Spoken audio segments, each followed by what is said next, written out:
Okay, so welcome to UTOKing with Gregg. I'm Thanks. here with Alexander Reed Elung, and I met him through Alexander Bard's Intellectual Deep Web. Alexander, welcome to the show. Thank you very much. It's a pleasure to be here.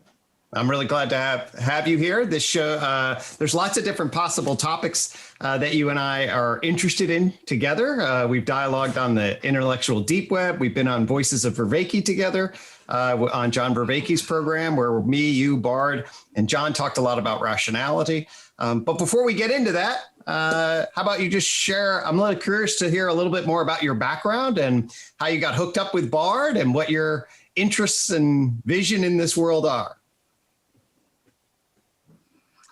Well, my background is in law and legal philosophy, and I pursued a PhD. And then at some point, I decided that I wanted to pursue my roots instead and make a living as a writer. So I've been doing that for the last 5 years. I've been working as a screenwriter and as a composer. Currently, I'm writing a play about Jung and the Red Book. Oh, wow. And I'm composing music for Wuthering Heights, if you're familiar with Emilie Brontes' book. Yep, that's absolutely. being made into a play, in actually a 3-part play where I'm composing the music for it. So I have a lot of work this summer. Wow, that's fascinating. So you really... me and... I'm really into working with like writing and composing. Okay. And then I think me and Bart met each other through some common friends. And then he invited me into IDV and we started collaborating on emergence theory after a while. Yeah, that sounds really interesting. I know that that's one of the areas you and I have talked a lot about. And that's something that you and Bard really have worked closely on. So maybe we can start there and talk a little bit about what your sort of angle and take is on emergence theory and what you and Bard have been working on. Well, I think the main thing when it comes to emergence theory is the question of difference. From an ontological and an ontic level. Yep. So whenever we're perceiving anything, we have to ask ourselves, is this something that is within me or outside me? And when we start to go into things that are outside us, we have to find different ways of explaining that. And we usually do that through either epistemology or ontology. So I think the way to understand emergence theory is that there are different modes of being which are different from the way we are. So our own being is of course the way what we compare everything to. But then, like from a Heideggian perspective, there's a difference between me and like the object I'm touching, because I'm perceiving something when I'm touching the object, but I'm not perceiving that the object is touching me from a subjective point of view. So there's a difference between the subjective and the objective. And the question is then, if we want to go away from, let's say, somewhat simplistic notion of dualism, for instance, or any type of reduction, really, it could be materialism or physicalism or idealism. What emergence theory does is really give every strata of being its own place, so we can engage with it on its own level, but still understand it in some sort of meta system. Right. And you so let's just help folks make sure we're clear on some of these terms. Okay.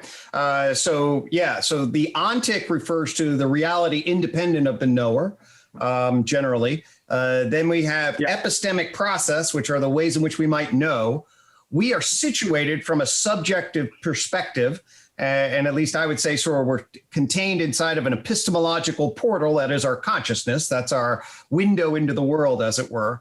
And then we have to try to sort out, well, what is real relative to what is our construction of what's real? One of the things I share with Bard in relationship to this in my own history that I see very clearly, and I talk about a thing called the Enlightenment gap. Now, as a clinical psychologist, I get trained through not so much through Hegel, but I argue really that the structures that inform the approach to science that I was sort of raised in, and they didn't really say this explicitly, but I had to sort of look and really see what the assumptions are, was a combination really of a Newtonian kind of physicalism, like a substance monism, and that would say ontologically, hey, what's real is the physical universe. And then that was coupled to a sort of Kantian epistemology that, well, to know anything, we can only know phenomena, our phenomenology. And that is, and really, I would argue that psychology never gets a clear relation between ontology and epistemology. It's kind of broken. And so I'm very interested in that. And that brings me in close relationship to you and the work that you and Bard are doing, trying to get a proper theory of emergence that gets this epistemological, ontological, ontic relation properly sorted out. Yes, absolutely. And I think you have done a great deal of work on the problem of psychology as well. And I think one of the large problems of psychology is, of course, the tendency to reduce psychology to being a sort of materialistic or physicalistic science, wherein we can understand everything from, let's say, the way we would understand matter, where a more reasonable approach would be to understand psyche as it appears to us as phenomena. So instead of trying to measure and weigh what we experience, it's more of instead of a propositional way of understanding it, it's more of a narrative. It's more of a symbolic language we can use to understand our own experiences. Because like if we talk about qualia or emotions or sense impressions, it's not really something that could be weighed and measured. So there's a gap there, of course. And that's what emergence theory is trying to bridge. Absolutely. I mean, that's the, if you know the history within psychology, the different schools of thought battle tremendously about this. And behaviorism, especially as it gets framed by John Watson originally, is sort of a to me, it has some very, I'm sorry? And Hall? Yeah. Of course. Yeah. Yes, of course. Yeah. Obviously, Carl Jung. Right. In fact, there's really John Watson's behaviorism, Clark Hall's behaviorism, and then Skinner's radical behaviorism. Those are definitely three different kinds of behaviorism, but they're all adopt sort of a strong scientific view. John Watson adopts both an ontological physicalism and an epistemological view of natural science, meaning you have to experiment, you have to observe, you have to measure, and everything at the ontological causal level is physical. Clark Hall really takes more of a biological ontology that's a little bit more extended into the organism and its drive reduction. And then B.F. Skinner really drops ontology and adopts a radical empirical epistemology. People don't realize this inside of behaviorism, that of course there are all these different versions of behaviorism that adopt different philosophies, but they all try to jam psychology through the epistemology of science as framed as a objective measurement from an outside vantage point. And of course, if we're setting our epistemology from the outside, then our ability to see the first person inside view is greatly constrained by definition. And this is one of the great challenges of psychology. You get other fields of psychology, like humanistic fields, that want to shake off the commitment to modern science and this exterior epistemology and very much embrace psyche and first person perspective. And the field has never figured out a good way to satisfy those various frames of reference or bring coherence to them. And of course, that's part of the UTOK project, is an ability to actually frame those things with a degree of coherence across the multiple epistemological perspectives and afford us an ontology that is coherent. Yeah, so you work with three different types of behaviorism. Is that correct? Yeah, well, there are many. I got embedded in behaviorism. That's sort of where I come from. So there are behaviorism, like so many fields. When you get into it, you realize, in the United States, behaviorism was a big, prominent field. It had many different kinds of approaches to it. A fourth I should definitely mention, and I'd be happy to go down this path, is called neo-behaviorism. Neo-behaviorism evolves into cognitivism. So neo-behaviorism is really a fourth branch. But Clark Hall, B.F. Skinner, John Watson, those are the dominant branches. And then a guy by the name of Edward Tolman, who developed a purposeful behavior and neo-behaviorism. He allowed for mentalistic kinds of constructs. That's what made it a neo-behaviorism in the 1930s. And then really it evolves into, with the cognitive revolution, essentially neo-behaviorism gets taken over, and most people that word neo-behaviorists become cognitivists. So that's another branch. But behaviorism's a fascinating field. There's also logical behaviorism in philosophy, like Gilbert Ryle, and that's a big, an area of interest of mine, because I am wanting to figure out ways to harmonize first-person phenomenology with third-person behaviorism. Indeed, that's a big part of my project, is how to do that. So when we look at modern psychology, and I'm thinking about DSM in particular, then we are really taking an objective behaviorist perspective on psychology. Would that be accurate? Yeah, I think that's certainly fair. So the DSM, the Diagnostic and Statistical Manual, just for people listening, it's useful to note that the DSM is put out actually by psychiatry, which adds a whole nother layer to this, okay? So psychiatry is a medical discipline. They have their own kinds of commitments, mostly to the idea that what medicine treats, at least in most traditional ideas about the idea of what medicine treats, is that it's a broken biology. Okay, so something about the DSM is both a science that does put you in an exterior epistemology. It then it comes off of a medical tradition, and then it categorizes symptoms behaviorally. So then the doctor sees that you have behavior. Now, they're not strict behavioral in the sense that they would be neo-behavioral. A neo-behavioral view is fine with things like self-report as indicating interior experience. Other behavioral positions don't give any kind of validity to introspection. The neo-behaviorists and cognitive behaviorists do. Psychiatry is mostly a neo-behavioral view, and it affords then, so it would say, hey, if I come to you, for example, and I say, listen, Alexander, I've been miserable, I've been really sad a lot. They take that at face value and they say, oh, the patient is suffering from sadness. And that self-report is seen as a potentially valid indicator of my inner experiences, which is seen as part of the equation in a neo-behavioral view. But it is the doctor that needs to observe that and classify it as a symptom for it to get then tracked. So as a science, it's definitely grounded to some sort of radar observability that can have some indicator of reliability and validity and then get tracked from the outside. And of course, then that's has a health service professional, and that means that you have to measure it, and then you're going to try to fix it or give a pill or do what you would do as a doctor in relationship to that. And the interesting thing is that we don't really know that much about ourselves. So if I tell you that I'm happy, but I'm having road rage every day that I'm driving, maybe I'm really not happy. So I don't think necessarily self-reporting is the most accurate way of determining a person's mental state.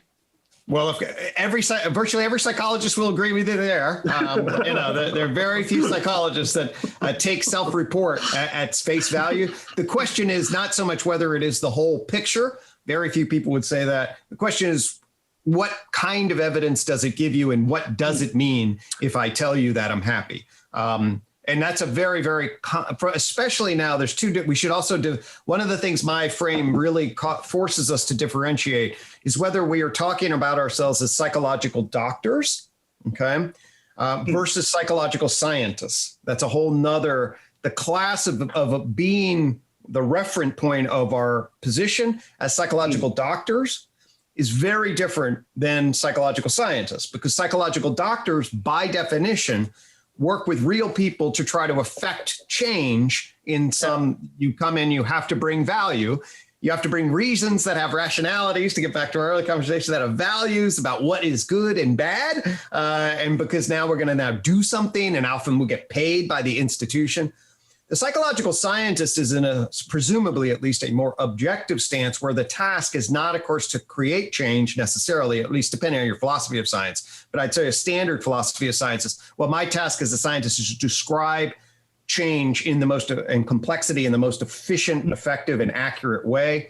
And that's at least more removed at a values level. We could get into how do values interfere, but values have to play a role for the psychological doctor in affecting change.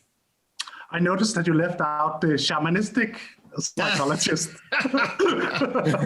Well, actually, I'm becoming more of a shamanistic psychologist these days. I actually dropped my license, and yeah, I know. As Bard and other people know, I used to be a relatively conventional psychologist, and now I'm a goddamn shaman on a hill, Alexander, because I hang out with people like you. I'm glad to hear it. So you dropped your license. Tell me more about that. Yeah. Well, it's a long story at one level, so I don't want to get into too much of the as people that know me know, there are two different reasons why that are related but also separate. One is that I did get in a fight with my program. That's a on public record, and I don't want to get into too much of the details. But the short story is essentially I got into a fight, and now I would say I'm a meta-modernist. Okay. Yeah. And I got into a fight with postmodernism, and in the United States. So we had a lot of students and faculty and everything that really just saw the world in a very different way. Okay. So for example, like Jordan Peterson, like if I would be of the opinion that, Jordan Peterson and the Peterson phenomena is an interesting phenomena for us to learn and study about. Some people are of the opinion that he's a horrible transphobe and we should never listen to him. And I had differences of opinion with those folks. Okay? Yeah, me too. So that's the kind of difference that got emerged, and then that got entracted in a couple of different things. And it made me basically, there were some concerns then about my beliefs and whether or not I was safe. Okay. Basically. Wow. Okay. Yeah. On a professional level? On a kind of professional level. Wow. Yeah. Okay. Yeah. No, it's interesting. Wow. Yeah, that's really interesting. And we got into a battle about that because I was like, "You're now worried if I'm safe," and I was like, "Well, okay, that's a little." This was the university who had the those university. Concerns? Yeah. Okay. And again, that's why that's too much detail. It's a long and complicated story that I want to get into. But people that know me know I went through that. And actually, I then had to learn a lot. In fact, it bumped me into the intellectual deep and dark web. I was sort of like, oh my gosh, I figured that the system would be interested in this. And instead, it got very polarized. And then people kind of got reactive. I certainly got somewhat reactive. And we ended up getting in a little bit of a fight. So I'll frame it that way. And it also, one of the reasons that I'm very interested in like rebel wisdom, the intellectual dark web, and the whole meta-modern thing is because I was moving along in what I thought was, my home turf. And then all of a sudden it was like, no, you're not really, we don't really believe the world the way you do. And I was like, well, God, you believe this? And they think I believe that. And then I really discovered I'm a meta-modernist. I'm not a truly progressive, sort of hyper postmodernist. And I'm like critical. No, exactly. Yeah. But to be critical is you have to be very careful if you're very critical of that line of thought. As Bard represents that. I mean, Bard goes off and he's just like, screw it, I'm gonna.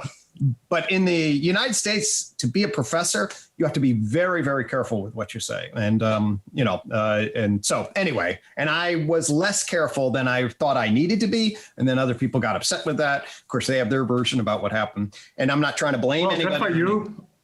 What's that? Good for you, I think. Yeah, good for you. But the interesting consequence ultimately was that, whether or not I was the kind of clinical psychologist, and certainly everybody loved my theoretical abilities, blah, blah, blah. And nothing bad really happened, but we got a big disagreement. And then it was whether or not I would continue clinically at that level. The other thing that happened is my identity changed. My identity shifted in terms of where what I feel like I can contribute and what I think the world needs. My belief before was that my task was to be inside the academy, meaning inside the university, and helping people see that another new, different way of thinking about psychological theory and its practice is what I can contribute. I have a totally new way of solving the problem of psychology and then organizing our practice, because that's what my day job is, training people to be psychological doctors. That's why I talk a lot about, well, there's a science and then there's a practice. Okay, it's how to harmonize. That's a very complicated question. In fact, that's what got me all. But this thing that I built, backs up into philosophy in a huge way. Absolutely. And I also found that the academy, meaning the institutional infrastructure, is really stuck in its old systems. I mean, it just sits there. And the ideas that I brought, although people find them very interesting at some level, it had no leverage to make a difference in the academy. And just the academy, just look at it and be like, oh, that's interesting, whatever. It wouldn't do anything. And so I sort of backed up into philosophy and now really feel like I basically am in this whole new worldview.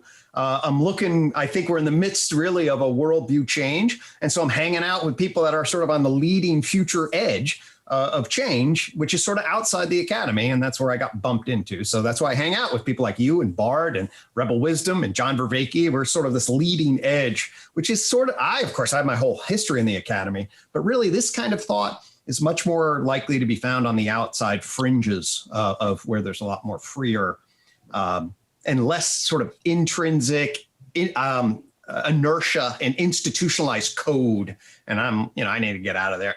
I'm starting afresh. Hit reset. And you and Vervaeke are working together right now. I heard on his podcast with Peterson. Yep. John and I have done, we're working close together now. That's really been a big deal. It's a big boost for UTOK. There've been a couple of the big boosts for UTOK, but one is the connection with John. So John and I listened to his Awakening from the Meaning Crisis, which was really influential to me. And then I reached out to him. And after a while, then John and I developed a friendship, and that friendship was really blossomed, but particularly because we share so much overlap in intellectual work. So my unified approach to psychotherapy, psychology, and now philosophy has hooked up with his integrated big picture model of cognitive science and philosophy. And so we then did a series together. The first one we did was Untangling the World Knot of Consciousness, grappling with the hard problems of matter and mind. So we did a 12-session series there. And then we did a Elusive I, the nature and function of the self. And so we did a series with Christopher Maestro on the nature of the self.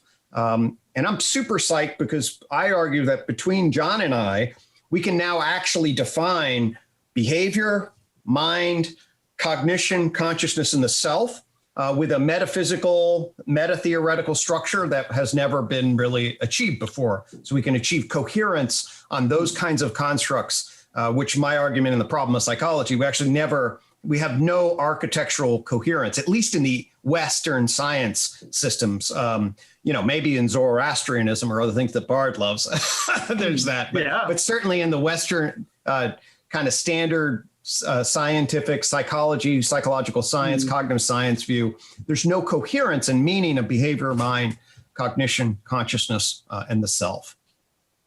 No, I would say that, like, if you look into a field like alchemy, that was actually what they were trying to accomplish. Yes. With more or lesser success, one could argue. But it was an attempt to find where matter and mind overlaps and try to use like association, which is a Freudian concept. Right. But of course, that the alchemists didn't know about Freud. But we can understand it from a Freudian perspective, where like transformation of matter says a lot about the transformation of psyche as well. So there are these overlapping concepts which appears again and again, like in different emergence vectors.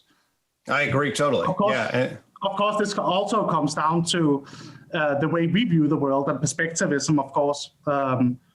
So like I love UTOK. I think it's a really, really great system. And you're like adopting a combination between a big history perspective.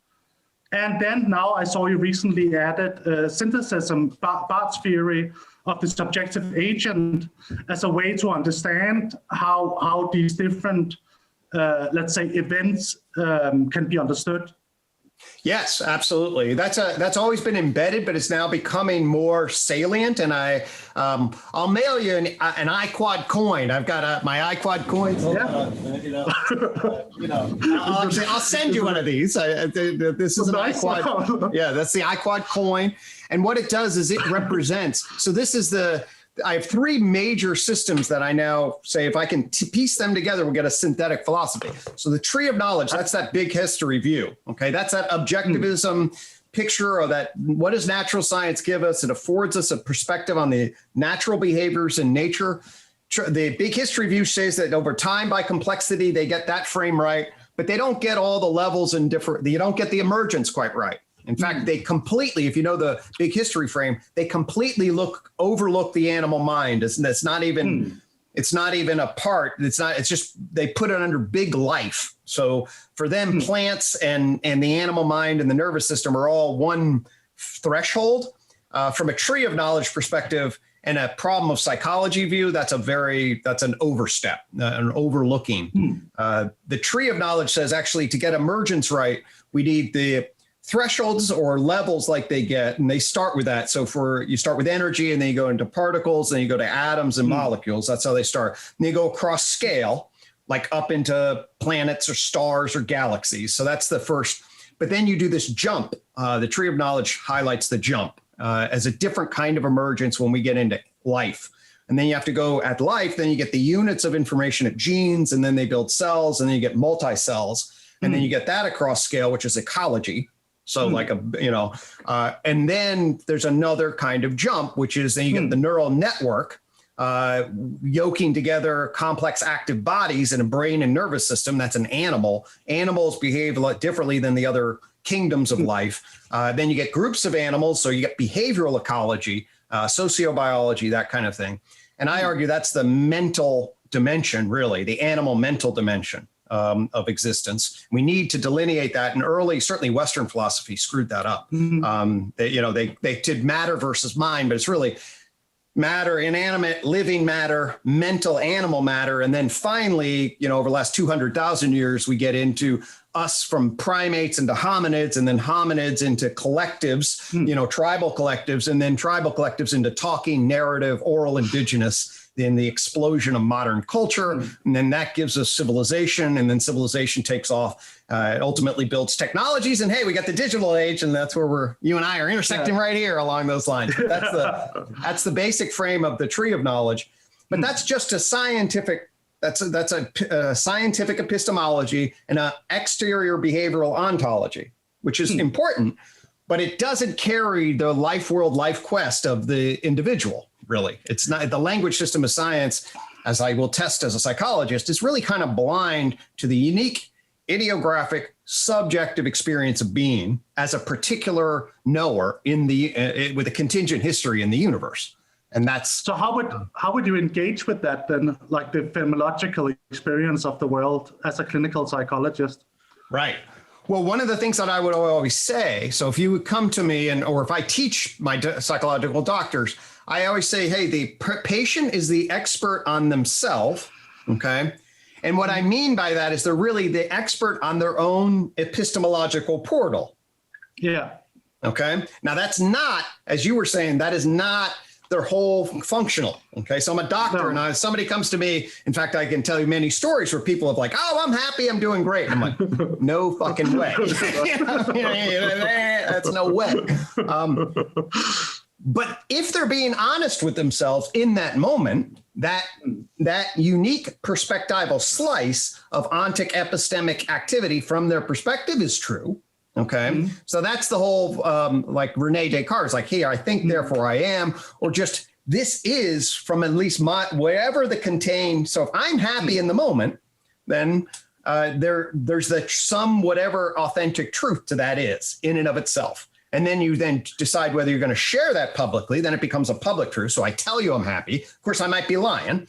But in the field of experience, then that creates one particular dimension, which is very hard from a scientific perspective to get a handle on.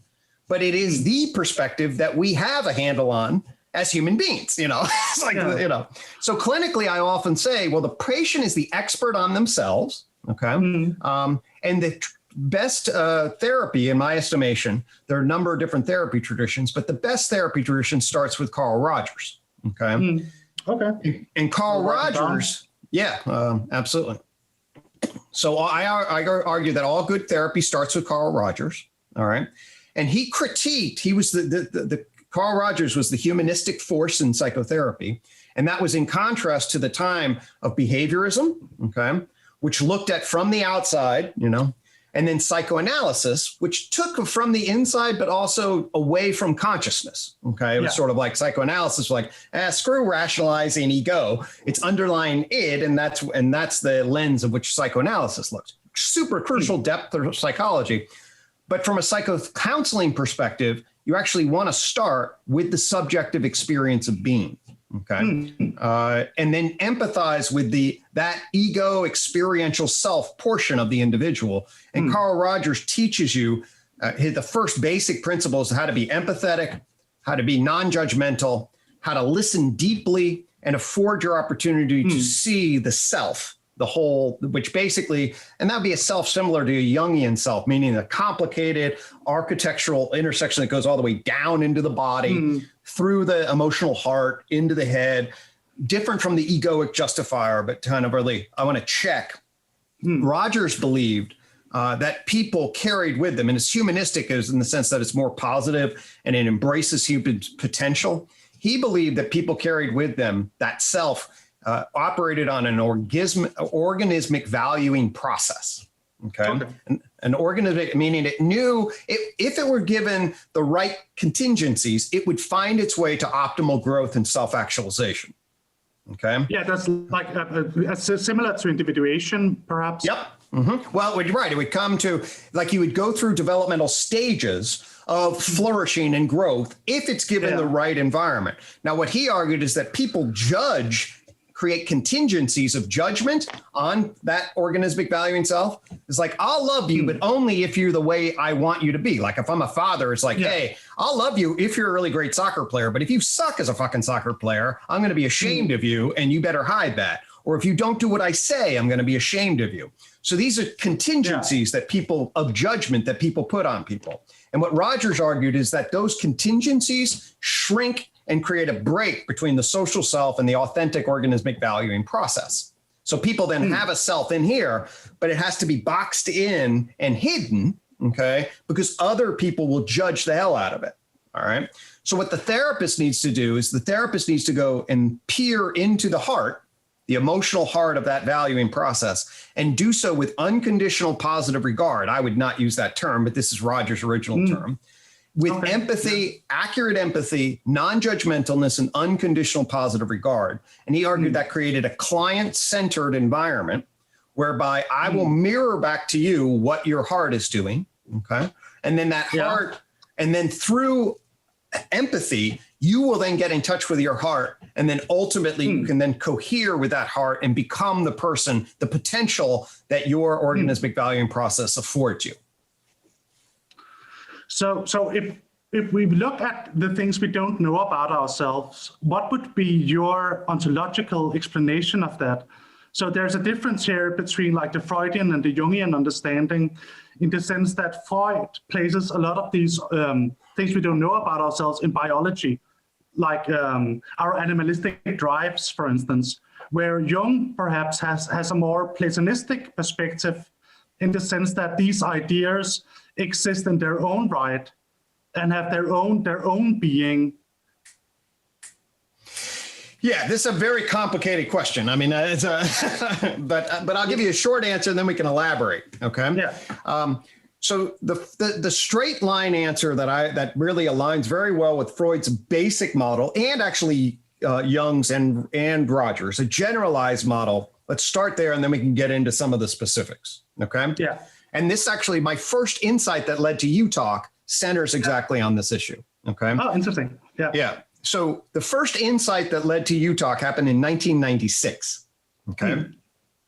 1996 happens. What has gone on there is I start the process of doing psychotherapy, and I want to come at it as a scientist. Okay. So I'm trained as a scientist. That's where, I'm like, oh, science is great. And you measure shit and you learn the best. It's the best way of gaining epistemologically valid truths. I mean, that's what I believed. I still basically believe that, but it's complicated. Okay. And then I got into the therapy room. All right. And I learned actually where I was taught you may have heard this, that cognitive behavior therapy, these are the empirically supported or scientifically supported therapies. That's basically bullshit, it turns out. Okay. Yes. Yeah. It all depends on what your value is. And really all the therapies work pretty well and they work very similarly. And the key is how well the therapist connects to the patient and they develop a shared narrative of what's going on that can lead to change. That's the key. Okay. So that's the principle. And that kind of makes sense as you really think about it. But that's what really the science says is like, can I relate to you? Can you and I develop a shared understanding of your problem? Can you then understand that in a way that wants to invest in betterment? And can I give you intervention keys that would help you unlock more adaptive ways of being in the world? That's essentially therapy. Okay. And what you see is the skilled therapists from whatever orientation are able to empathize with the person and give the person language systems and a healing environment that allows them to believe and feel invested in the outcome. Okay. Yeah. Placebo effect, things like that. that came to mind immediately. Yeah. Well, in psychology, it's complicated because actually what you're dealing with is the placebic system. I mean, it's the belief value system. Yeah. So it's a very complicated, that term applies in medicine, of course, but that based on a couple of ontological, it moves. Well, I think the problem with the concept placebo is that placebo actually works. Oh my God, it works everywhere. It's really just the psychic orientation, basically. It's the psychic, orientation of the psyche. And we can then, and you can, what it really means is when you're in the biomedical world, you do all sorts of variation and you realize that all the variance accounted for is the beliefs that the person has. That's what but in the psychic world, the variable you're interested in is the beliefs and the orientation to life. So it's a different. Well, I think the question is that when you're doing like cognitive, let's say cognitive therapy, for instance, are you actually doing science? Or are you just engaging like placebo in the effect that you're convincing the patient that these like altered modes of behavior will work? Yes. And the answer is we do not have the right, in fact, this is what drove me crazy. We didn't have the right descriptive framework to sort out the complexity of that question. Okay. No, because where I think we go into like the Jungian aspect of it is that if you accept that placebo works, then you also have to understand why it works. And then we go into like these substructures of the mind, right, which are not necessarily, let's say, objective behaviorism or animalistic, but it's based on like symbols and like deeper narrative structures, which can't necessarily be explained through materialist science. Right. And that's certainly, in fact, that's the tree of knowledge argues really there's a whole upgrade we need to engage in what we mean by the ontology of science. Our naturalistic ontology needs to change. And we need to think that it's basically behavioral patterns across different emergent layers. And so even the concept of materialism gets flagged because it's actually, it's not like you have to reduce everything to physical, billiard ball, mechanistic cause effect. That is definitely not what you want to do. And that's actually, in science does not require that. The tree of knowledge gives us an ontology. My argument is it gives us an ontology to hold the mental in relationship to the living and the matter, and ultimately also the culture. So actually, absolutely. Go ahead. I realized I didn't finish. I'll just hit this short story about how I think about what people know about themselves and then how I use that as a clinician. So in 1996, my main, and many of the listeners will know this, but I came up with a thing called the justification theory, justification hypothesis. Okay. And the argument was that what I saw was humans get together and they have good nonverbal intersubjective coordination. Okay. And then we can form good tribes, Claus Anderson and the sociont, prior to language, we are cooperating to like take down woolly mammoths. Okay. Yeah. And we have also, we start to have some opportunities, we're building fires, we're working together. Michael Tomasello is a primatologist, cultural psychologist, et cetera. He's lots of different hats. But he shows that we build this theory of mind, this intersubjective we space capacity, probably 500,000 years ago. Okay. Yeah. All right. Well, and the unified theory takes all that as an assumption, starts place. Our minds start to sync up through what John Vervaeke would call your participatory dance. I see you, you see me. Yeah. We're in relational recursive relevance realization. We're trekking each other out. Okay. Then we start using symbols to create a field. The tree of knowledge comes out of the first idea that creates this, that when the symbols get symbolically, syntactically arranged into propositions, that creates a particular kind of new entity. A proposition is a new kind of entity. Okay. A proposition then is an entity that then makes positive truth claims. Okay. That then can open up negative counterfactual space around it. Okay. Can I ask a question? So are you saying that symbols arises in the interpersonal order? And then, because like my argument would be, before we can even have something that's interpersonal, we need symbols before to even understand what we are engaging with. Intuitive symbols and interpersonal exchanges can emerge in the animal kingdom similarly. I mean, I think that to me, I would say that, certainly. Let's say like chaos and order, for instance. Total. Well, certainly the process of chaos and order comes way before animal. Chaos and order is okay, and then those are intuitive things that the mind needs to track. Okay, prior to being social. I get that. Yeah. So that's what, like when I use the difference between potential and actual, and me too. The potential, and in the potential I use the concept, the implicate order. Yep. Which I've borrowed from the mathematician and physicist. Of course. So for anything to exist, to become actual, there must be some potential rules which guides its emergence. Totally. So let's say we take 100 people, throw them on a deserted island. Even though they haven't interacted yet, there's still a large potential order which will guide how they interact when they choose to interact. So I would say before intersubjective interaction, there's still a symbolic order behind that. Okay, I don't disagree with any of that. I wouldn't use the term symbolic order, but that's only a technical thing. Yeah, semantics. Yeah, that's just a semantic. So it's just a different. But absolutely. In fact, let me recommend a book to you. John and I are in doing a mini book club together. We've listed several books that we're reading together, and one of them is a book by Timothy Eastman. Okay, on untying the Gordian knot, and he's a Whiteheadian. Ooh.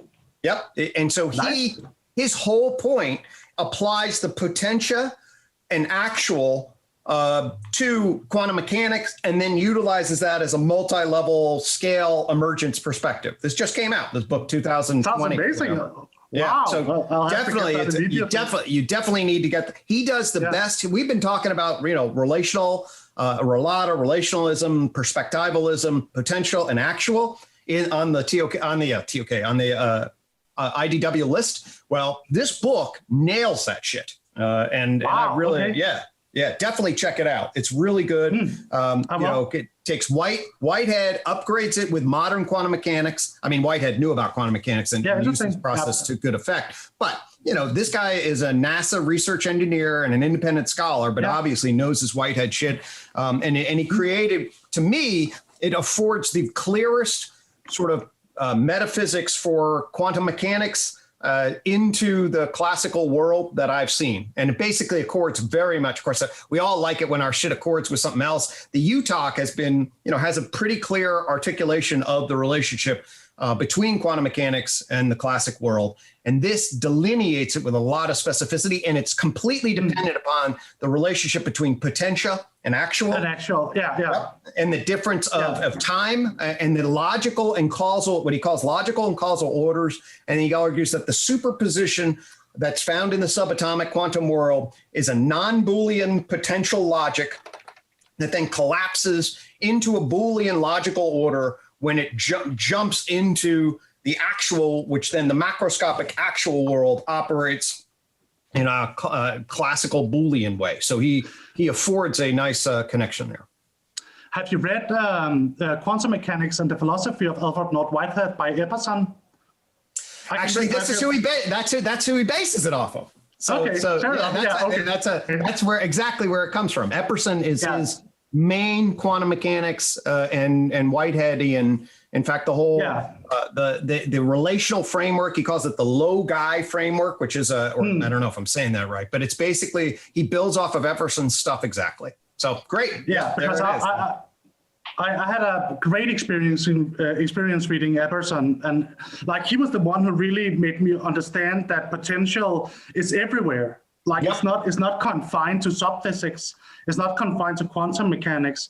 We have to understand it as a continuum of being, which exists everywhere. Yeah. This guy, the philosopher of science, Roy Bhaskar, makes a similar kind of insight. Critical realist. That's where I got it from.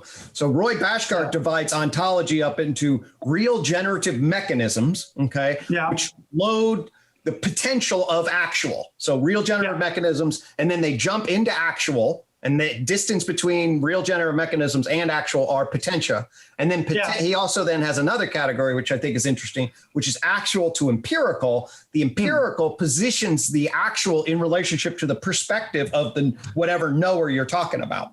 Okay. That makes a lot of sense. Yeah. So it just lines up real generative causal potential, sets the stage for actual, what are the events that actually happen. And then we also need to position the events that people are talking about in the empirical perspectivalism of whatever they're talking about, because that's obviously a window or light cone of availability that they would only have access to. Yeah, that's very interesting. Yeah. But going back to the unconscious, how would, so if we are talking about, like, you don't necessarily like the word symbolic, but like if we're going from the big history perspective, where would you place these Platonic ideals?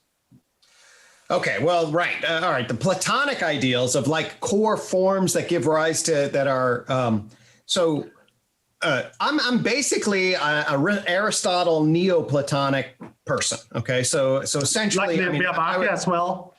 Yeah. I mean, I do not. So I'm a Neoplatonist, but with basically coming out of Aristotle. I do not see idealized forms as having the ontological ontic ground of existence. Ontic existence really is a better way of saying it. But my ontology does not put forms at the ontic generally. Okay. Yeah. So my ontology starts with energy information at the Big Bang, which is more of a physicalist or substance ontology. I'm a one world person. I used to call myself substance monism, but I now realize that that's too clunky. I'm just a one world substance person as opposed to a dual worlder. So non-duality. What's that? Or plural. I mean, I don't think there's I enjoy neutral monism as well. Because otherwise we go like head forward into like the hard problem of how new attributes come into being. Right. Well, there's a couple of hard problems. There's the emergence hard problem dynamic of new attributes. Then, of course, there's the hard problem of consciousness. We can talk about those kinds of elements. I think I've got frames on those. Obviously, there's still a lot of wide open questions in relation. But yeah, for me, the easiest way to initially describe it is one world as opposed to dual world, two world. Yeah. And then there's a multiplicity of different onto-epistemologies that might emerge. There is the best transcendent realist view is given by science, at least, so in other words, science and the Big Bang and the idea of what I would call the energy information implicate order, to invoke Bohm again. There's an energy information implicate order. out of which matter emerges. That to me is the basic. So if we have an emergence idea, I start with Big Bang, which is time zero, space zero, energy information. And then there's the first cause in Big Bang, whatever, whereby electromagnetic radiation is the first force that breaks off of the Big Bang and starts the time epoch, Planck time 1. Electromagnetism breaks off, and then you get the differentiation from that foundational energy information core to the 4 forces of energy, electromagnetism, gravitation, if you want to call gravity a force, whatever, but strong and weak nuclear forces. And then they create the energy information quantum fields that then are the real generative mechanisms that give rise to the actual through potentia. And then the emergence of that potentia then coalesces or coheres into the macroscopic world at a multi-level emergence that ultimately gives rise to, across Big Bang history, big history, time by complexification that then affords us an opportunity to be here with our Iquad coins and our life history, and then our map of what the hell that would be going back in time. That's the basic relational field structure. So I would, in this sense, I would perhaps go back to Hegel and more modern Adrian Johnston, in the sense that our ideas of the transcendent or transcendental world is still based on idealism or the phenomenological. So we are starting in a frame of mind where we are all that exists, and then we experience other things through the difference to ourselves. So we have to work through that as an ontological basis in some sense. Yeah, to me, Roy Bhaskar does this nicely. So he critiques, and again, I wish I knew more about the Hegel and the tradition. So for Bard's list, I'm horribly ignorant about Hegel, and I apologize to everybody listening. Well, it's in some sense it's very simple, because like every assumption you make is based out of your sense experience. Sure. So, yes. So if we're talking about big history, in some sense, you're extrapolating through the things that are not like yourself. Yep. So in some sense, that is the center. And what I would argue, like from a Whiteheadian perspective as well, is that if we take the subjective out of these previous emergent vectors, in some sense, we are cheating. Yes, because I agree with there's no reason to, we have no argument to take it out. Right. Well, there's a couple of, okay, this is how I think about this. So this is fascinating. So first off, I'd start with metaphysics. Okay. So what are the concepts and categories? Okay. And then basically I would then, underneath metaphysics, I then say, okay, I have an epistemology, i.e. I then know shit from my perspective that then justifies an ontology, which is my theory of the ontic. Okay. So these are the fundamental ingredients of knowledge, to claim knowledge about anything. Okay. So if those are fundamental ingredients, then we are tied to our own epistemology, our own whatever it is that creates the epistemological portal, however we want to think about that, has got to be considered, at least in relationship to whatever claims that we're making to be real. In other words, it's defined, you have to have a human knower as part of your philosophical frame. That's what I would say. Okay. So you have to have the knower included. Okay. So I would be very hesitant to use like the concept real is dangerous. Well, it is dangerous. I would, we can, I'm a critical realist. I think Roy Bhaskar nailed this very nicely. Okay. So I'm not I'm only superficially aware of Bhaskar. I do know him, but I haven't really studied him in depth. So he basically starts with a Kantian epistemology. So that's his initial ground. Okay. So, which in other words, he's also very aware between phenomena and noumena. Yeah, exactly. And Kantian is an idealist position. It's obviously he's anchored to a Newtonian mechanics. So he certainly grounds out at a real and a particular kind of way, or whatever. He connects to the nomina, the relationship between nomina and phenomena. Fascinating, complicated. What did Kant say? So I've read 6,000 different interpretations, whatever. Absolutely. Anyway, Kant certainly grounds our knowledge in epistemological phenomena. That's certainly clear. Okay. I come basically from that tradition. In fact, so I have that in me pretty deep, and I certainly would not say I escape it. Through Roy Bhaskar, I grab a hold of a lot more ontology.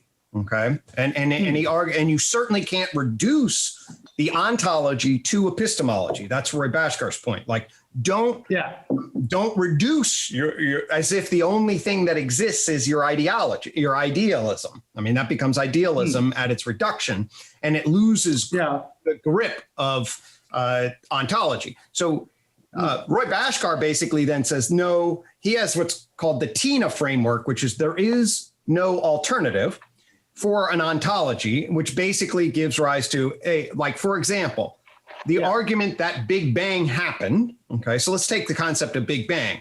We can think about that epistemologically, like, well, it's defined in relationship to my own senses and extrapolated over time. That's one argument. But it's also the case that I can argue very clearly, or you can make the argument, actually, Big Bang is a logical set of propositions and empirical data that the public then metabolizes to give rise to a propositional claim. Okay. And that propositional claim is actually quite far away from any phenomenology, like, to use John's language, of perspectival participatory knowing.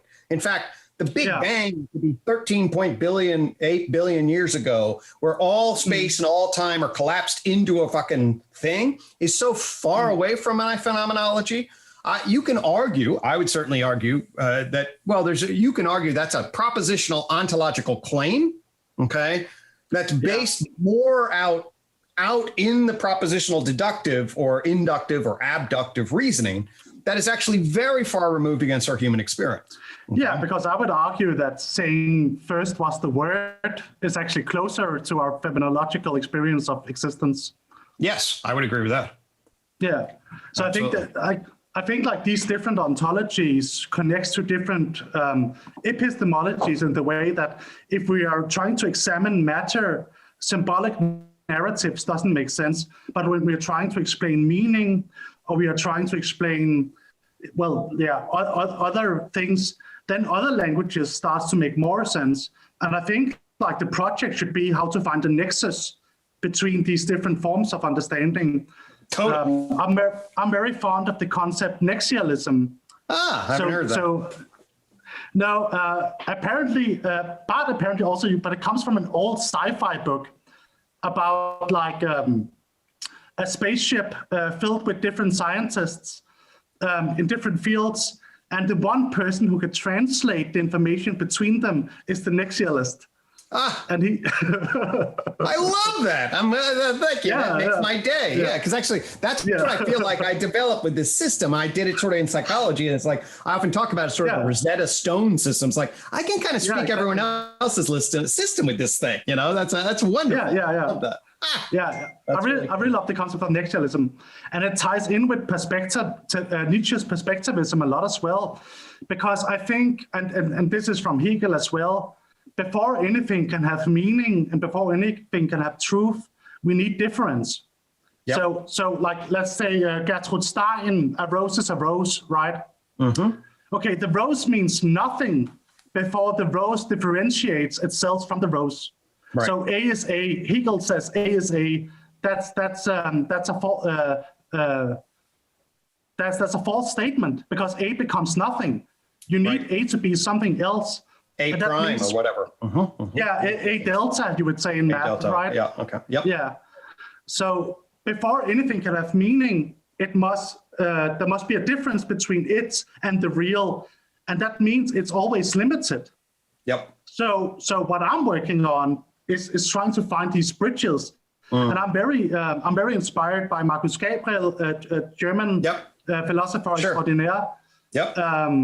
Who works with what is called domains, which is very, very similar to emergence theory, but that things exist in different domains, and the project should really be how to bridge these different domains, because like there's no way to combine the scientist with the shamanistic tradition, unless, and that's the whole point of the Red Book and Jung's schizophrenia as well. Totally. It was that like his mentor Freud was very based on empirical science, Yep. And Jung like had this feeling that there was more to the subconscious, and this ultimately led to them never speaking again. But then Jung had like hardcore hallucinations for 4 years. Yes. Like he saw tsunamis of blood with like corpses, and like he interpreted later as this was a prediction of the First World War, because like when God is dead, we have to invent our own values, and this becomes like when we become gods, we start placing arbitrary values on reality. So I think like a way to solve this problem is to create bridges between like these different domains, so they're not like scattered. And I think like we're living in a very polarized time right now. Maybe what defines our time is polarization more than anything else. I think so. I think like what you're talking about with metamodernism as well, because like it's not like deconstructionism wasn't valuable. Sure, it was very absolutely. valuable 100%. because you had meta narratives which were too limited, and then deconstructionism came, but now we have too many perspectives. So in a way, we need a new nexus which allows the different perspectives to be recombined, remixed. Love it. 100% agree with that. It's really, really key. In fact, to me, that sensibility is called the integrated pluralist mindset. Integrative at the center, pluralist around. We need to swing. The modernism tried to create some transcendent ideal, and it's true, and blah blah blah. And it had some truth to it, but it was also very weak. The deconstructed postmodern, not to mention social justice issues, they undermined the sort of the transcendent truth of that. And now that's where we are. But now we have to establish the integrated center, and it does it through an appreciation of the intersection between different epistemologies, okay, or onto-epistemologies or whatever, like the unified theory. The unified theory carries with it the tree of knowledge, so that's like science, okay? Yeah. The garden, which is a wisdom philosophy, all right? So it's for a collective ethos of tribes all the way up to the globe, and the coin, which holds the ideographic subjective agent, the perspective of the individual. And it basically says these are fundamentally different frames that we need to place in proper relation. That makes a lot of sense. So, we don't have a synthetic philosophy that allows us to jump between these frames in a particular way. And the cool thing when I read Bard's stuff and other things is because I didn't have what the UTOK misses. Although it shines a light on, what it misses is industrial techno society. So the UTOK does not afford a lot. It basically divides out natural science and natural behavior, say all the way up to the civilization, and then carries psychology and physics up into philosophy. But it looks at it and it's like it doesn't really frame the emergence of the techno-social layer of existence. It doesn't say a lot about that. It grounds that in a particular way, but that's not an area like economics, like macro level economics. I know a little bit about that. I can draw some lines in relationship to that, but that is not the area of fundamental expertise. But it says that there's an evolution of a techno-social civilization, a process that we're embedded in. And it says that when we hit digital, now you get information interface across domains, and that's going to explode us into the next world.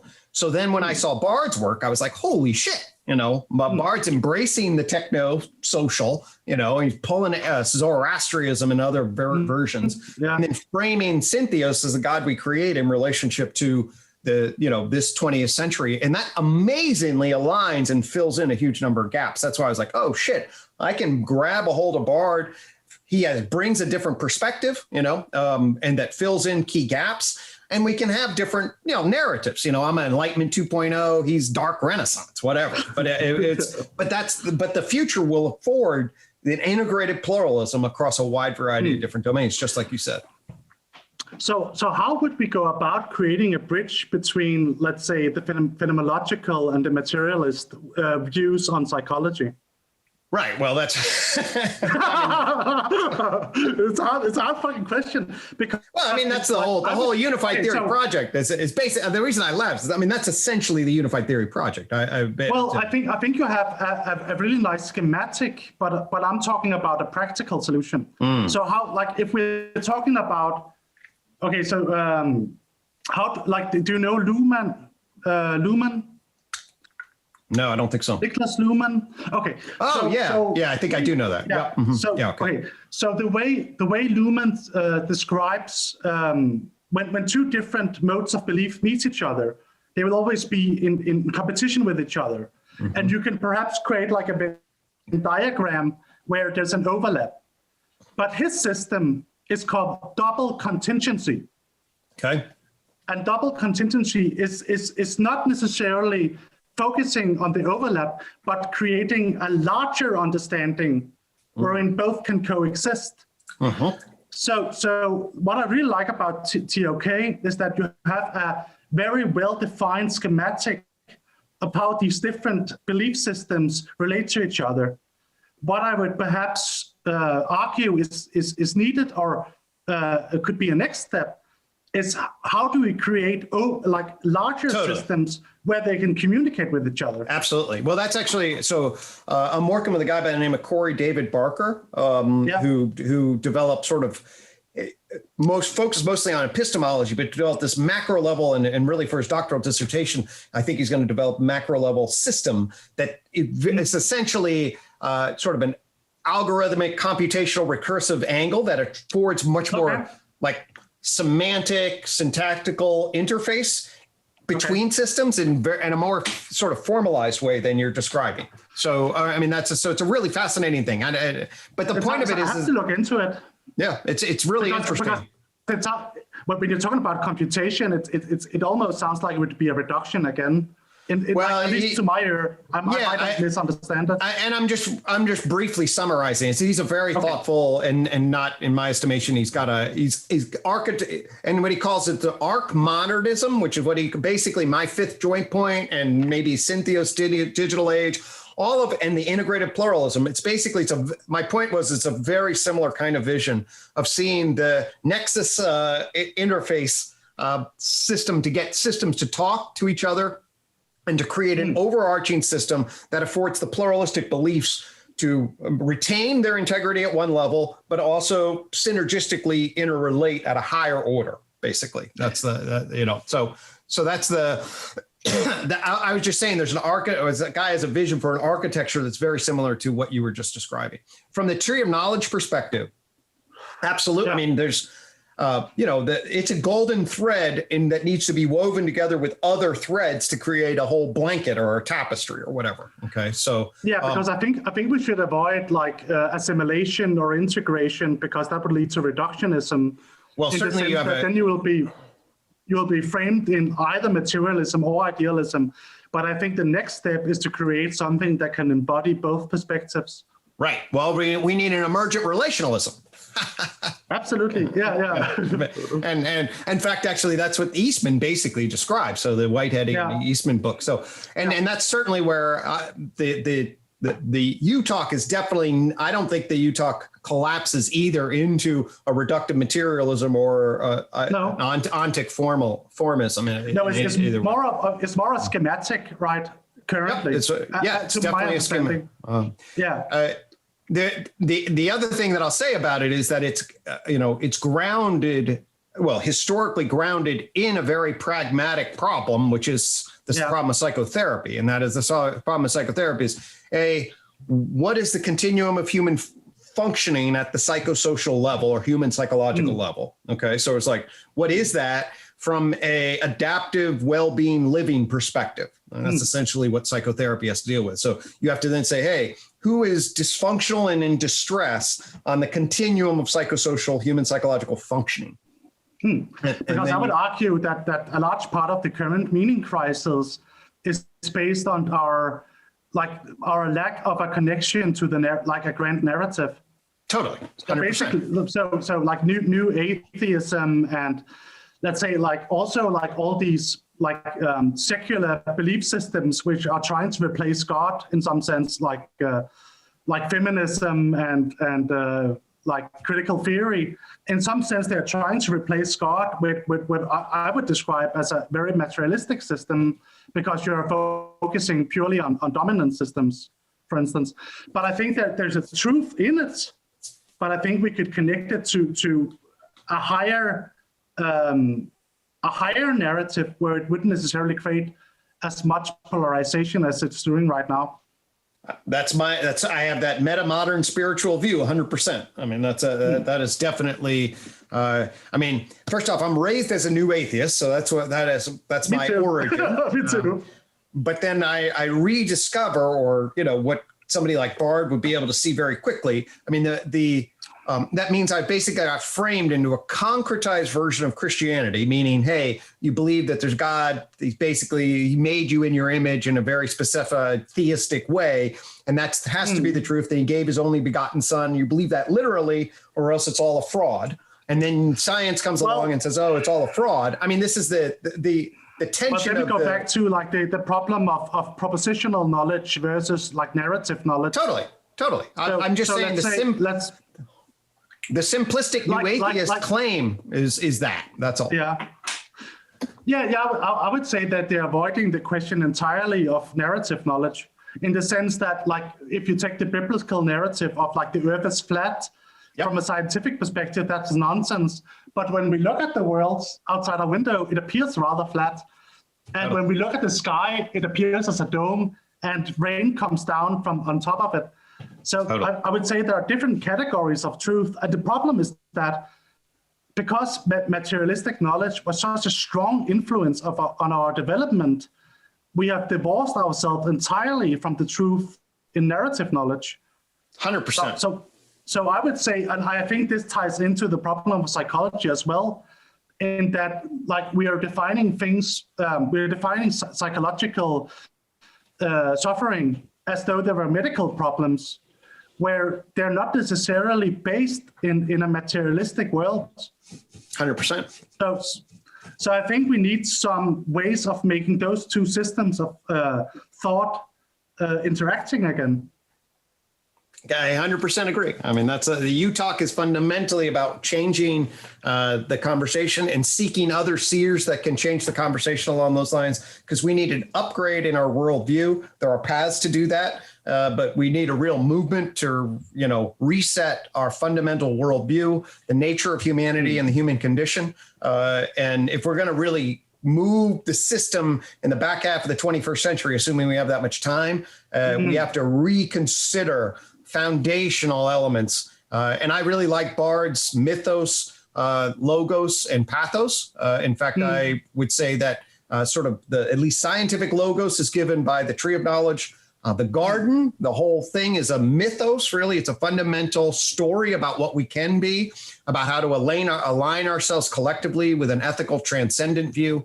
The pathos relates to the coin in relationship to our own embodiment, either a sort of childlike individuals, primate, fundamentally dark, the dark pathic or the child pathic. There are different angles you can go on that. But yes, what that holds is the idea that humans are going to operate off of different narratives. And again, we need an integrated pluralistic across narratives to cultivate our full potential.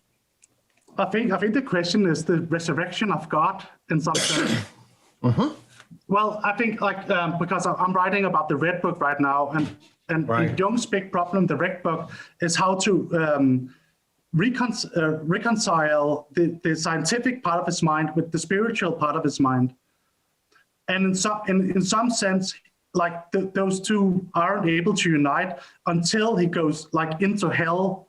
And, right. And like it's a beautiful story. He goes into hell and he sees the body of a child who has been molested through war, and his soul asks him to eat the child's liver. This is like he's painted these things and written them in German calligraphy.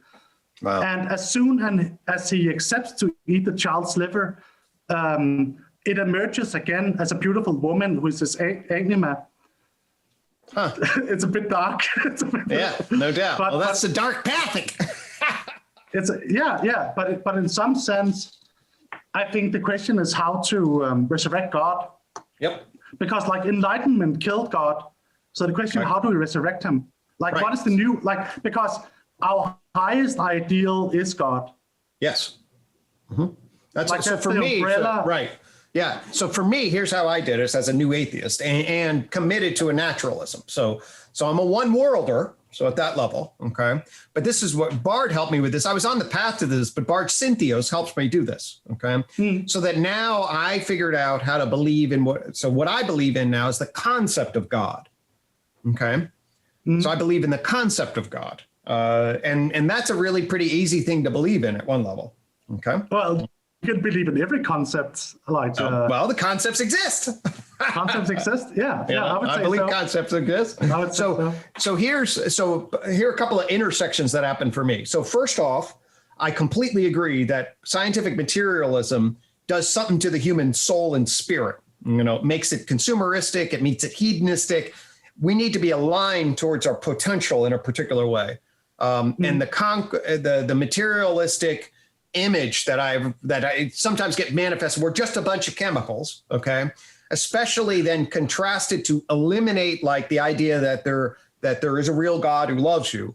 That's a very nihilistic picture, and that's an entire justification narrative. Well, I would argue that nobody really believes that, because just like earlier we were talking about, a person can say that they are happy, but they have road rage every day. I would say that atheist has other gods. It just goes down the hierarchy of what you believe in. So maybe gender issues is your new god, or politics, or democracy is your new god. Right, virtually if you believe in materialism in a particular way, so then it becomes an ideology that's you then. That's a god. Yeah. Okay. If you define God that way, right? So God now can get defined in all. I would define God as your highest ideal. I would define totally. God. My icon, I have an icon for that sits above the God and called the elephant sun God. So the elephant sun God is the icon of God, and it sits. Why an elephant? Is it from Hinduism? Yep, it's a symbol. Hinduism. Yep. Well, it happens to bridge over to Hinduism. I landed on the concept, and interestingly enough, it has particular iconic reference for me. Okay, it's because the first chapter in my book on the unified theory of psychology is can you see from racing horses to seeing the elephant? Okay, the elephant is from the John Godfrey Sax's poem about the Indian story about blind men and the elephant. Okay? Touching. Everybody's touching, grabbing, and then in other words, it's a classic integrated pluralistic view of the world. Okay, metaphor, meaning that people have perspectives. There's partial truths in that, but if you see the whole, you can see it effectively. So, and I was arguing that psychology in different phases has been organized as schools of thought that race horses against each other. So you're asked to say, I believe in this, and then race the horse against that and gain more funding, gain more attention, gain more influence. And so I was saying, hey, there is an actual way to see the elephant instead of race horses. Okay. So that's always been one of the frames that I help to, when people ask me, well, what are you doing and how are you approaching psychology? The meta-theoretical vision can be captured by the elephant and blind men metaphor. Yeah, but that's super interesting, because in a way you're placing symbolism higher than anything else then, because you're admitting that from our phenomenological, ontological, and epistemological perspective, we can only touch one part of the elephant. The only way to conceive of the full elephant is through symbols. Listen, I mean, when we get into it, you're going to I mean, the symbolism and the intersection that I have between, say, mathematical forms, physical reality, the essence ontology, it's a very, very networked thing. And that symbolism dynamic comes right up into the core of our living being. It comes up into the core of our mental being, and it organizes our cognition in a particular way. So the idea that we have a collective unconscious in relationship to this, we can piece that in particular ways. Of course, specificity is complicated, but that we're organized this way is definitely part of the narrative I would offer. It's at least our highest value. And then, if we talk about the Ontological, there's a reason why Kant and Baudrillard call this the desert of the real. Right. Because nothing, we go back to your garden metaphor, nothing can grow in the desert of the real. Nothing can grow there. Right. No doubt. So what comes closest is perhaps the symbols. Yep. And then the symbols, like a crystal, and then we have Goethe's law of diversion. comes into different epistemologies and different ontologies, which are shattered parts of the whole. And, Yes. and to unite them, we need a new symbol in the top to understand how they can communicate together. Totally. I see my UTOK as one thread of possibility that affords a way I've tied together natural science through the tree, my subjective experience of being through the coin, the garden as a wisdom philosophy underneath the sun god. And it's basically then says, hey, here's a collective ethic in relationship to my ideographic being, in relationship to my version of science. And now it's like, hey, let's find other systems. And if we weave together systems of coherence along those lines, then we will be building that arc for the placement between things that pull against each other originally, but then can be synergistically related. So you get and Hegel would be happy with that, with a thesis, antithesis, ultimate synthesis, macrospective. So that's definitely the vision of UTOK. Yeah, and I think we don't have to define the sun god in some sense. And I think that's why in Islam, creating the semblance of God was frowned upon, because then you diminish him into a system. That's the same in the story of the Babel Tower. Totally. The closer you try to get to God, the more languages you create, right? Yes. And actually, I found it was helpful. This topic came up in Jordan Peterson's talk with John Vervaeke recently on their podcast, and they were talking about the difference between icons and idols. Oh, yeah, I remember. Yeah. Yeah. So anyway, I was like, because you can create an icon, but an idol is dangerous. Totally. So then I was like, oh, that's what I mean by the elephant sun god. I want to be clear. It's not my idol. It's my icon to orient. So then it creates a symbolic holding to orient for that spot. It's not a sacred idol that we now all bring everybody into, alignment with across in that kind of way. So it's a fundamentally different kind of frame of reference that because then it becomes a product of reductionism again. And absolutism, right? An absolute would create a potential absolute, authority across then the people that are underneath that idol, then just organize a particular frame of reference. That's a very much more at a social level, a lot more dangerous way of being. So there's the desert of the real above it, and then we have the sun god. This goes very much into Gnosticism as well. Abraxas, which is in Gnosticism, you have the god of our world, which is fundamentally flawed, because the god of the desert of the real is unreachable. Right. So we have to accept that we are working on a compromise. But the best way to avoid getting into any form of fundamentalism is keeping it ever changing.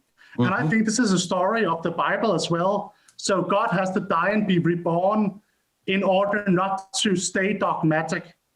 Yep. And certainly what I found, although I didn't really know it at the time, but the whole my reaching and grabbing the tree of knowledge and then ultimately evolution of the garden and all of that is about creating that dynamic, evolving weave and creating a science, spirituality, mythic space in between. I mean, that's part of what, people looked at it like, what the hell are you doing? And I was like, I don't really know.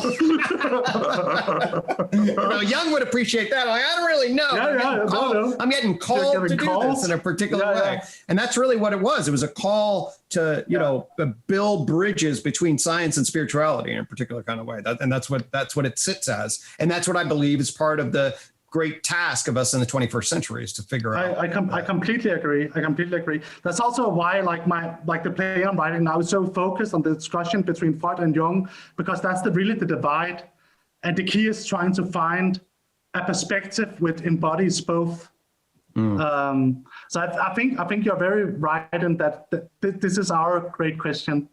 Amen. All right. Well, that brings us to almost about an hour and a half. Let me ask you just sort of when you look out at the horizon as we begin to wrap up, kind of I asked folks near the end of this kind of get a sense of what their sense of the horizon is, what their vision, maybe what their hopes and fears are, or however you want to kind of take that and see where you would run with it. So when you're thinking about the future, and you can put it in personal terms, you can think about globally, whatever. I'm very positive, I think, about the future. Okay. In the sense that I think that every crisis brings a possibility of enlargement. in the sense that I think that the problems we are experiencing now as humans will bring us closer to understanding each other in some sense. So like, I envision it as like the whole Me Too movement and the whole like gender and race problems right now. I envision it as a blind man walking through a room, trying to find the borders, trying to find where's the walls. And sometimes they go a bit too far and then they go back a bit. So I think even though it looks chaotic right now, I think we are on the right path. Beautiful. All right, I think that that's nice. That really resonates with me. I like that imagery of groping and blindness, but at the same time, you know, the feedback loop and optimistic. That I'll confess, I feel split. Sometimes I feel more pessimistic and, oh my God, my 3 kids, and are we going to live it, you know, make it to the middle part of this century? And then other times I'm like, oh my gosh, we're on the cusp of some great transition. I love that imagery that warms my heart to hear you have that vision in a particular way. So, well, Alexander, thanks so much for, coming and sharing. I really enjoyed the conversation, and we'll have to circle back sometime and share some more dialogue. I'll certainly put this up on various lists, in particular the IDW list, to see if we can spark some conversation with Bard and others on this. Fantastic. Have a good night, Greg. All righty, friend. You take care. You too. Bye. All right.